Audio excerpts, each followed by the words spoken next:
Emmanuel Macron et son épouse Brigitte profitent actuellement de vacances au fort de Brégançon, le lieu de villégiature du président de la République, situé à Bormes-les-Mimosas, dans le Var.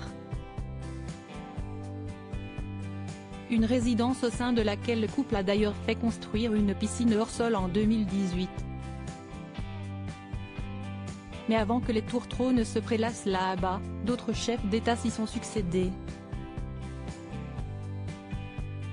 Jacques Chirac y a notamment passé plusieurs de ses étés lorsqu'il était au gouvernement. Mais vraisemblablement, l'ancien président n'a pas toujours apprécié la tranquillité du lieu. Comme le rapportait Vanity Fair il y a 5 ans, le défunt mari de Bernadette Chirac avait déclaré qu'il s'y emmerdait, et qu'il acceptait de s'y rendre pour faire plaisir à sa femme. Celle-ci avait d'abord fait la liste des défauts du fort de Brégançon en août 1996, auprès de plusieurs journalistes, avant de faire des rénovations pour s'y sentir plus à l'aise.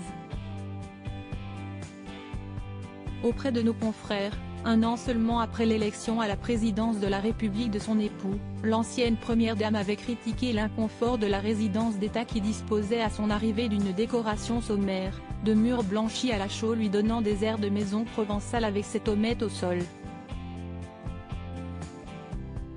Supérieure à les premières dames en vacances au fort de Brégançon, une première dame qui a fini par rénover les lieux. Bernadette Chirac déplorait aussi le fait qu'il n'y avait même pas de piscine et que les fenêtres en simple vitrage tremblent, et, à chaque coup de vent. Par la suite, la femme du président avait entièrement rénové les lieux pour qu'ils correspondent davantage à ses attentes.